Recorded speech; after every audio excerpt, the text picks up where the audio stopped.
જય શ્રી કૃષ્ણ મિત્રો, સ્વાગત છે તમારું જય શ્રી કિચનમાં। તો આજે આપણે બનાવીશું ચોખાના લોટના પાપડ। તો ચોખાના લોટના પાપડ બનાવવા માટે અહીંયા મેં 500 ગ્રામ જેટલો ચોખાનો લોટ લીધો છે। હવે આપણે ચોખાના લોટમાં આપણે અત્યારે સાબુદાણા કે કશું જ એડ નથી કરવાનું, આપણે માત્ર ખાલી ચોખાના લોટના જ બનાવીશું, તો પણ એકદમ સરસ પાપડ બનીને તૈયાર થશે। પોચા રૂ જેવા અને એકદમ ક્રિસ્પી જેવા બનીને તૈયાર થાય છે। તો પહેલા આપણે આંધણ મૂકી દઈશું। તો અહીંયા મેં એક મોટું વાસણ લઈ લીધું છે। હવે તેમાં આપણે અત્યારે મોટી સાઈઝની તપેલી છે તે આપણે એક તપેલી જેટલું પાણી એડ કરી દઈશું। પાણીનું પ્રમાણ આપણે લોટ કરતા ડબલ રાખવાનું। તો અહીંયા આપણે એકદમ પાણી ગરમ કરવા મૂકી દીધું છે। હવે તેમાં આપણે સ્વાદ પ્રમાણે નમક એડ કરીશું। અત્યારે મેં 1.5 ચમચી જેટલું લીધું છે। હવે અહીંયા મેં જીરું અને મરી બે વાટીને લીધા છે, તે પણ આપણે એડ કરી દેશું। હવે 1 ચમચી જેટલો આપણે ચોખાનો લોટનો જે ખારો આવે છે પાપડનો તે આપણે એડ કરી દેશું। આ રીતે આપણે સરસ રીતે મિક્સ કરી લેવાનું છે। હવે તેને આપણે 15 મિનિટ સુધી પાણીને સારી રીતે ઉકળવા દેવાનું છે। તો આ રીતે આપણે ઢાંકણ ઢાંકીને 10 થી 15 મિનિટ માટે આપણે પાણીને ઉકળવા દેવાનું છે। તો અહીંયા આપણું પાણી એકદમ સરસ રીતે ઉકળી ગયું છે। જો આપણે એક તપેલી મૂક્યું તો તેનું અડધું પાણી થઈ ગયું છે। તો આમાં તમે તીખાશ માટે મરચી પણ એડ કરી શકો છો, મેં અહીંયા મરચી નથી એડ કરી। તો હવે આપણે પાણી ઉકળી ગયું છે, તો આપણે લોટ થોડો થોડો એડ કરતા જશું અને આ રીતે વેલણ ફેરવતા જશું। આ રીતે જ કરવાનું છે, નહીતર સણેસી પડશે તો આપણા પાપડ સારા નહીં બને। તો આ રીતે આપણે થોડો થોડો લોટ એડ કરતા જઈશું અને આ રીતે આપણે હલાવવાની છે।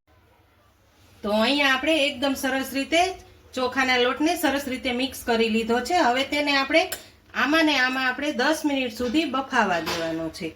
આ રીતે આપણે ઢાંકણ ઢાંકી તેને 10 મિનિટ સુધી બફાવા દઈશું।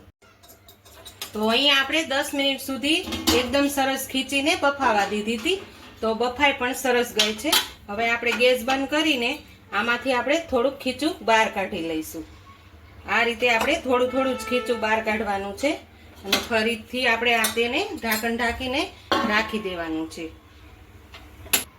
તો અહીંયા મેં પ્લાસ્ટિકની થેલી લીધી છે, તેમાં આપણે ખીચીને એકદમ સરસ રીતે મસળવાની છે। તો પહેલા આપણે થોડુંક તેલ લગાવી લઈશું। આ રીતે આપણે થોડુંક તેલ લગાવીને ખીચીને એકદમ સરસ રીતે મસળવાની છે। તો આ રીતે આપણે ખીચીને એકદમ સરસ રીતે મસળશું ને તો આપણો પાપડ એક પણ ફાટશે નહીં અને એકદમ સરસ રીતે આપણા પાપડ બનીને તૈયાર થાય છે। તો આ રીતે આપણે લોટને એકદમ સરસ રીતે મસળી લેવાનો છે। જો આ રીતે લોટને આપણે મસળશું ને તો લોટ એકદમ સરસ સ્મૂથ બની જશે અને આ રીતનો લોટ થઈ જશે। તો અહીંયા મેં એક પાટલી લીધી છે અને આ રીતનો એક પ્લાસ્ટિકનો કાગળ લીધો છે। તો આપણે વેલણ કે પાપડ વણવાના મશીનની પણ જરૂર નહીં પડે, તે રીતે આપણે પાપડ બનાવીશું। તો આ રીતે આપણે પાપડ બનાવવા માટે ઉપર કાગળમાં તેલ લગાવી દઈશું અને અહીંયા આપણે મીડિયમ સાઈઝનો લુઓ કરી લીધો છે। તો આપણે મીડિયમ સાઈઝના પાપડ બનાવીશું, એટલે આ રીતે ઉપર મૂકી દઈશું અને ઉપર આપણે આ રીતે બીજો કાગળ પણ પ્લાસ્ટિકનો તેલવાળો કરી અને મૂકી દઈશું। તો આ રીતે આપણે મૂકી અને ઉપરથી આપણે આવી ડીશ લેવાની સ્ટીલની, તો આપણે પ્રેસ કરી લઈશું। આ રીતે તમે પ્રેસ કરી છો તો એકદમ સરસ પાપડ આપણો બનીને તૈયાર થશે। મેં અહીંયા મીડિયમ સાઈઝના જ પાપડ બનાવ્યા છે, તમારે મોટા બનાવવા હોય તો પણ તમે બનાવી શકો છો। તો અહીંયા આપણે બીજો પાપડ પણ બનાવી લઈશું।